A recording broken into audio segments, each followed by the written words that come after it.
You've got mail. Hey, this is really interesting. Jennifer, could you ask the older student program if I could meet with them tomorrow? Yes, I'll put a note in Polly and Katie's mailboxes. Thank you. Hey, guys. Hey, Jackie. Hi, Jackie. Hey, did you get the watershed email? Yes, I did. Are we going to try the idea? I'd love to. Do you think we can do it? Yes, I do. Well, that's great. As it turns out, I've arranged for a meeting with the older student program group tomorrow. Can you attend? Yes, I'll be there. Do we have a map of the Blackstone Valley watershed? I'm sure we can get one. This is going to be great. We're on.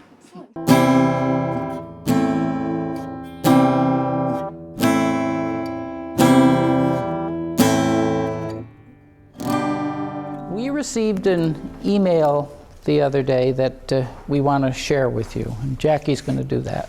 The email mentioned that the Watershed Protection Association has invited Touchstone to take part in a series of challenges for students your age in schools all across the Blackstone Valley watershed. The kind of challenges we're talking about might be something like picking a watershed area and trying to determine where fertilizer went into a river, for example, and then trying to think about what kind of productive responses you might come up with to take action against something like that. Does anybody know what a watershed is? Great. Kale? A watershed is an area of land where all the rain and snow melt into a particular pond or stream. Great. I brought a map of our watershed, the watershed that the school is in, the Blackstone River watershed. So that's our very immediate connection with a watershed. Why do you think the Watershed Protection Association wants people to be thinking about watersheds and be concerned about them? Caitlin? Maybe they want us to pay attention to our watershed because they want us to be aware that there isn't an unlimited amount of clean water for us to drink. We have to protect our watershed from pollution so that the water can be clean enough for us to drink. Great. Yeah. Somebody else? Yeah, Andrew? Maybe so that we can protect the animals and plants that live in the water, so that the runoff from things doesn't kill them. Good. That sounds like a good reason. How will this work? Will everyone be working on the same challenge? Well, you'll be split up into two teams, the blue team and the green team. And each team will get challenges like Dick mentioned earlier. This is going to be a relay. Does anyone know what a relay is? Yes, Jordan. A relay is a race where people take turns running. That is a relay race, but this relay is when members of the same team take turns doing different challenges. There are going to be other schools competing, but the focus is going to be on helping everyone be aware of the environment and how to protect the environment. This is so cool. What we want to know today is whether we can take up this challenge from the Watershed Protection Agency. And what I'd like you to do is raise your hand if you think this is a good idea. Yes. Great. We definitely should do this. Well, practically everybody has raised their hands, so I guess that means yes. This is going to be great. I'm not sure I really want to do this. Bye, guys. See you later. Good luck.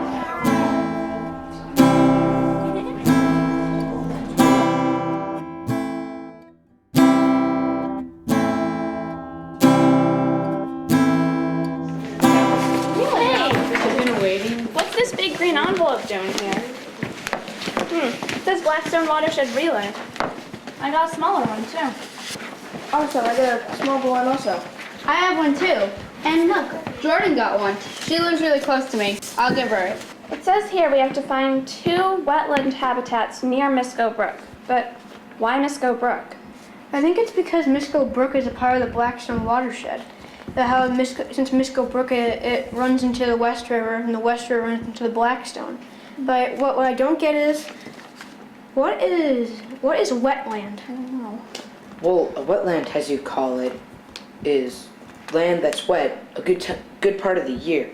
Like a marsh or a swamp or a river or something. Well, anyways, it says we have to find 2 wetland habitats near Miscoe Brook, and we have the whole month to finish this project. So that probably means we'll have to spend part of this weekend together. Oh man, I wanted to practice for the bike race this weekend. Well, here's what we'll do. We'll meet at my house, bring your bikes, and then I'll show you a cool place where we can find some wetland habitats, okay? Okay. So it looks like we have to find a neighborhood source of pollution and then tell people so it doesn't get any worse than it is. I heard theirs is about habitats. We have to find pollution? This is way more interesting. Yeah, but ours is important. Yeah, there's a little red circle on this map here. Oh, cool.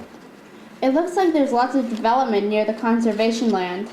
I wonder if that's causing any problems. Yeah. Hey, let's all call each other and figure out a time we could meet. So then we could, get together and get this started. Okay, cool. Yeah.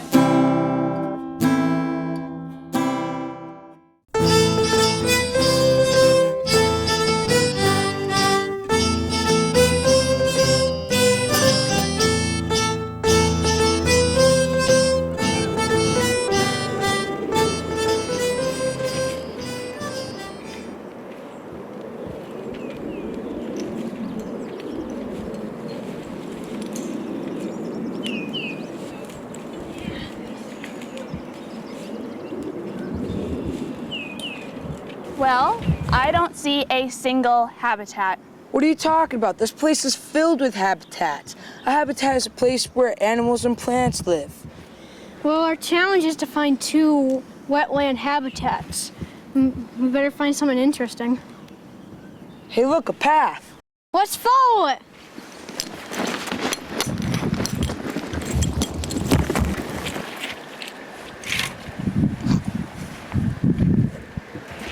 Oh, I'm sorry. I was just taking notes about the beaver pond and the changes that the beavers have made to Miscoe Brook. What kind of changes? Well, this structure is a beaver dam, and it's holding back lots of water to create a beaver pond.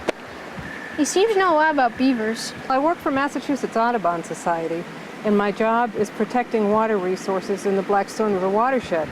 So I really want to learn more about what the beavers are doing here. You think you could help us? We're doing a school project. My teammates are out there. Hey guys, I found someone to help us with our project. Oh, hi. We were just sketching the area. See, we're all from Touchstone Community School, and our older student program is taking part in the Blackstone Watershed Relay, along with a lot of other schools. We're starting at the top of our part of Blackstone River watershed and going all the way down to Narragansett Bay in Rhode Island, and we're starting here with Miscoe Brook. Well, that sounds great. I'm happy to help you. Why is everything flooded over there? Was it always like that? Well, no, it didn't used to be flooded. Actually, these trees back here used to be on dry ground. But yeah, I have a map here. Let me show you what it used to be like. There used to be 2 small farm ponds. You can see them right here on the map. And then beavers came here to check things out. Then they built their dam to make this huge beaver impoundment, this huge beaver dam. And apparently there was enough here that they liked it and they stayed. I saw on TV beavers cutting down trees and using them for their dams. Beavers are natural engineers who have become famous for modifying their surroundings to meet their needs. So they've built a dam to flood this whole area. The base of the dam is made of mud and stones, and then you can't really see the base because they've piled branches and sticks on top to hold back the water. Wow, that sounds like a whole lot of work for the beavers. How do they benefit from all of it?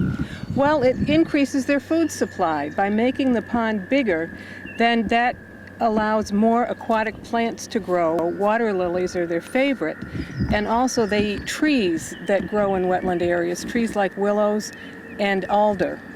So you can see they've done a great job here. Can you think of some ways that the beaver dam benefits other animals? Yeah, the dam makes the water deeper, which makes the fish bigger, which is good for the fish and for people who like to catch fish, like me. Would larger birds like heron and osprey come to live here? Yes, they would, and they do, actually. The trees that were on dry land that are now in water die because they don't do well being in water, and herons nest in dead trees. So by having many of these trees die, you're making the habitat much more favorable to great blue herons to nest. And actually this morning I saw a great blue heron fly up here with nesting material in his beak. So it's happening right here. What's this sound I keep hearing? They're American toads trilling, and they're mating right here in the pond. So this is fabulous habitat for them.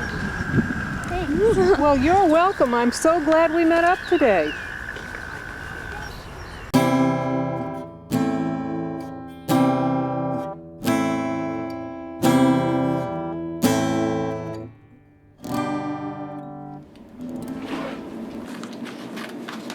How's your poster going, Jimmy? Pretty good. How about you? Mine's going great. I just did some research a while ago about how animals affect humans, and beavers out of all the animals seem to stand out the most. Yeah, but how do beavers affect humans, though? Oh, well, one of the bigger problems is creating flooding behind the dam. People don't like that a lot, so they can have the town build something called beaver deceivers, which is a pipe that helps regulate the water flow. See, I showed it on my poster, and it lessens the flooding behind the dam. My neighbors probably could have used that. Too bad the town put it in too late. Their whole basement is flooded because of the beaver dam. So it seems like we're pretty much done with all the things about beavers, and we're ready to share our posters with the class and give them to the Conservation Commission, but we still don't have a second wetland habitat for our project. Remember that night in April where we had to help those frogs and salamanders cross the roads? Oh yeah, wasn't it called Big Night when all the amphibians crossed the roads to the vernal pools to mate? Yeah, that was a lot of fun, going around with flashlights and stopping traffic to help the amphibians get across the road. Those salamanders were really big. Those spotted salamanders were so cool. They had that weird way of walking. I remember watching one walk for a really long time. The only thing that didn't blend in with the background was those yellow spots. Why is it called a vernal pool? Why not just a pond or a lake or something? Because a vernal pool isn't there year-round. When it's winter, the snow melts and creates a little pool in the forest. And then once it's summer, it dries up. So it's a good place for amphibians to lay their eggs.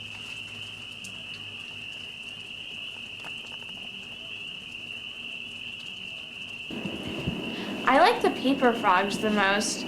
Remember how we were so afraid that we'd step on one because they're so tiny?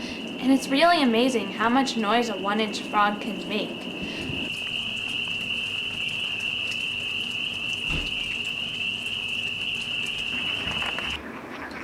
What was that other frog, the one that made that quacking noise? The wood frogs. Yeah, those. It's strange that they made less noise than the paper frogs, but I like them. They made a cool sound.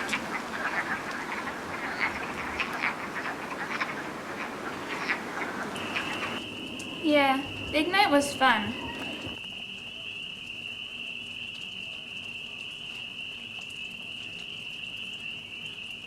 Hey, isn't that the lady who helped us take the salamanders and frogs across the road at Big Night? Yeah. Yeah, her name's Trish. Hi, Trish. Hi, kids. It's good to see you again. Come on, join us. Thanks. Well, we're trying to find 2 wetland habitats near Miscoe Brook. And we remember that you were at Big Night when we helped the salamanders and frogs cross the road. And their vernal pool is a wetland habitat, right? Even though it's not wet all year round? Yeah, it's a very important wetland habitat. This is the perfect time of year to go there. In fact, last night in the vernal pool behind my house, I found 15 salamander egg masses. Wow. So anyway, now you're going to be seeing lots of wood and salamander egg masses in the vernal pools. Well, this will be perfect for our project, but we don't know a lot about frog and salamander eggs. I heard that salamanders and frogs can lay a lot of eggs. Are they grouped together at all, or are they separate, or what? Yeah, the eggs are grouped together in something called egg masses, which can hold between 30 and 1,500 eggs, depending on the species of amphibian. Each egg has in the center an embryo Here, let me show you. Each egg has the embryo in the center, which is the beginning, the tiny beginning of the amphibian. Around the embryo, you've got the inner envelope, which is barely visible. And then around that, something larger, which is called the vitelline membrane. With salamander egg masses, you've got them all held together with a big jelly mass, something like this. Wood frogs and spotted salamander embryos are black. Blue spotted salamanders have blue embryos.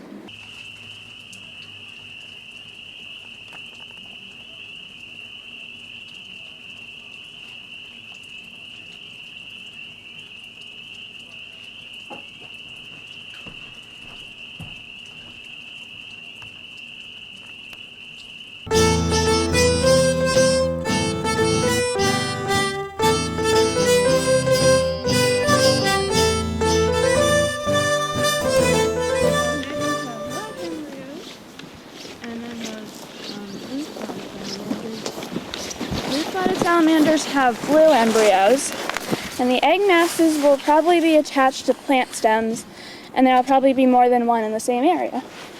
Yeah, but I don't think we're gonna find a vernal pool in this pipeline. Yeah, maybe he's right. I mean, like, maybe there isn't a vernal pool down here. Wow, there actually is a pond down there. See it?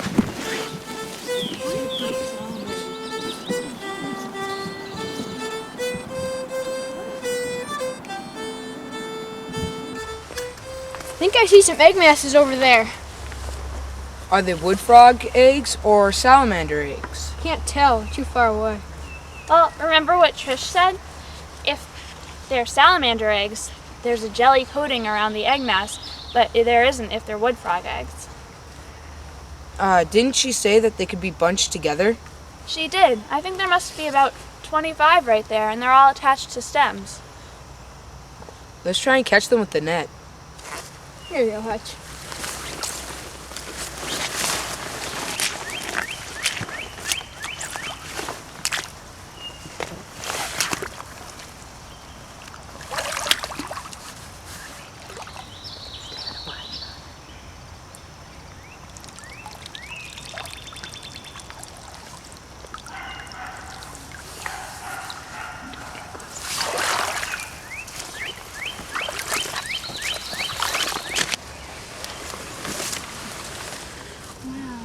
Looks like there's like an extra jelly layer on the eggs. Salamander eggs, right? Yeah, they're a lot bigger than I thought they would be. And they're all huddled together inside that extra layer. They almost seem as if they're glowing. I think we should